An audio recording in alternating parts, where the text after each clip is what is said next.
नमस्कार दोस्तों, कल हमने पढ़ा था मैक्सिको का उदाहरण। आज हम पढ़ने वाले हैं पार्ट 2 में एक व्यक्ति एक वोट और एक मोल। मतलब कि हर एक व्यक्ति, चाहे वो गरीब हो, अमीर हो या किसी भी जाति, किसी भी धर्म का हो, उस व्यक्ति का वोट उस हर आदमी के बराबर है।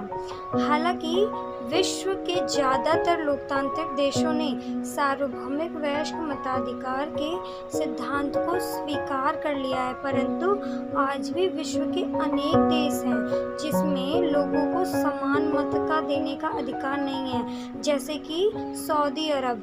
अभी हम पढ़ने वाले हैं सऊदी अरब के उदाहरण में। ठीक है, उदाहरण के लिए सऊदी अरब का हम उदाहरण लेते हैं। क्या है, जरा पढ़ के देखते हैं। कुछ समय पूर्व सऊदी अरब में महिलाओं को वोट देने का अधिकार नहीं था और एस्टोनिया में रूसी लोगों को मत देने का अधिकार हासिल करने के लिए मुश्किल होती है। फिजी में वहाँ के मूल निवासी भारतीय लोगों के वोटों के मूल्य में अंतर इस बात को इंगित करता है कि कई लोकतांत्रिक देशों में नागरिक का समान मताधिकार नहीं है। लोकतंत्र, अब देखो लोकतंत्र क्या कहता है। लोकतंत्र में हर व्यक्ति, हर वयस्क नागरिक का एक वोट होना चाहिए और हर वोट का एक सामान्य मूल्य होना चाहिए।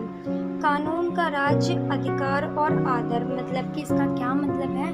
कानून के द्वारा जो भी कानून बनाए गए हैं, नियम बनाए गए हैं, हमें उन सभी का आदर करना है, सम्मान करना है।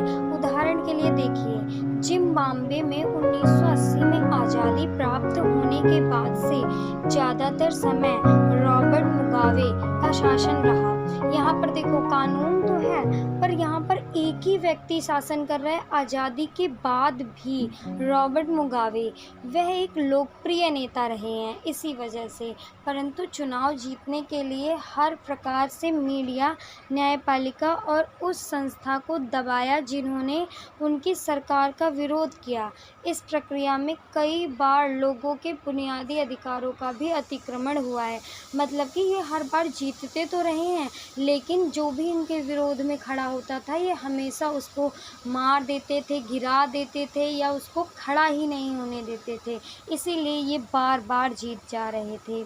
अंततः जरूरी है कि सरकार नागरिकों के कुछ बुनियादी अधिकारों का आदर करे, उनको सोचने में, अपनी राय बनाने की, सार्वजनिक रूप से अपने विचारों को व्यक्त करने की, संगठन बनाने की, विरोध करने की और अन्य राजनीतिक गतिविधियों को करने की स्वतंत्रता होनी चाहिए। मतलब कि हर एक व्यक्ति जो उसके बुनियादी अधिकार हैं, बुनियादी अधिकार मतलब उसके जो मूल अधिकार हैं, जैसे वोट देने का अधिकार, उसे रहने का अधिकार, कहीं पर भी जाकर के वो कमा सकता है, ये सारे अधिकार, उसको सोचने की आज़ादी हो, उसको राय बनाने की आज़ादी हो, मतलब सार्वजनिक रूप से, मतलब जो भी सार्वजनिक रूप से वो अपने विचार व्यक्त कर सके, संगठन, इंस्टीट्यूशन बना सके, विरोध कर सके, और भी बहुत सारी राजनीतिक जो गतिविधियां होती हैं जैसे वोट देने का अधिकार, चुनाव लड़ने का अधिकार, ये सब कर ले। ये सब की स्वतंत्रता होनी चाहिए हर एक व्यक्ति को। इस प्रकार लोकतांत्रिक सरकार सिर्फ इसी कारण से मनमानी नहीं कर सकती कि उसने चुनाव जीता है, बल्कि उसने अल्पसंख्यक समूहों को दी गई गारंटियों का भी आदर करना पड़ता है। इसीलिए लोकतांत्रिक सरकार संवैधानिक कानूनों और नागरिक कानूनों द्वारा खींची गई एक लक्ष्मण रेखाओं के भीतर ही काम करना है। मतलब कि संविधान के अनुसार जो भी कानून बनाए गए हैं उसे नागरिकों को उन्हीं के अंदर ही रह कर के काम करना है, उसके बाहर नागरिक कोई कार्य नहीं कर सकता है।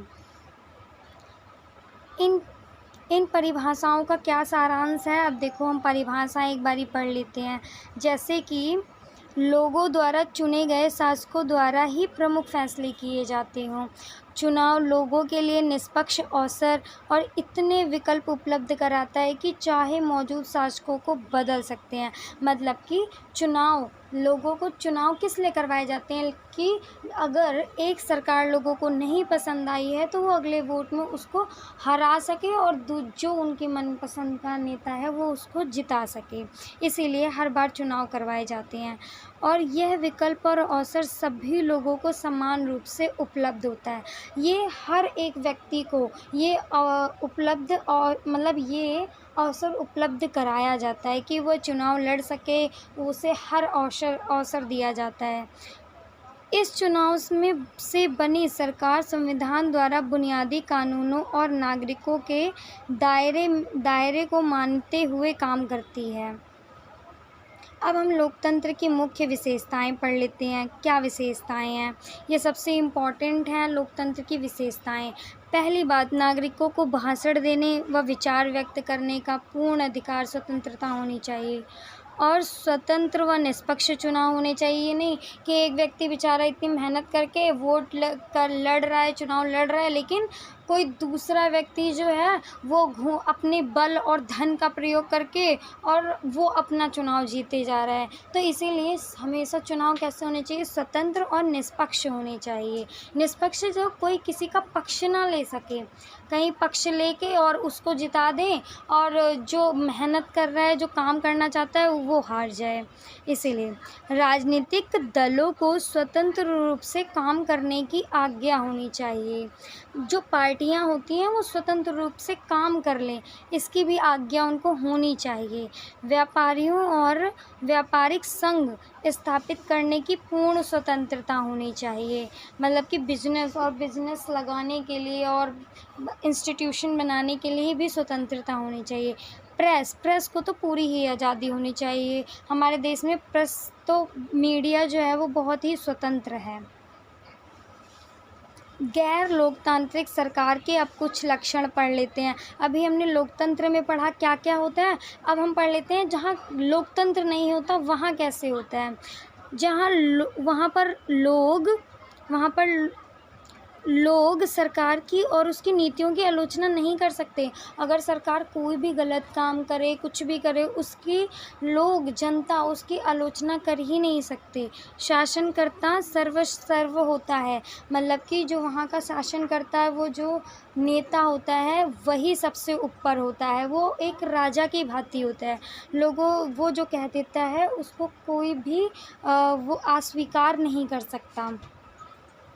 नहीं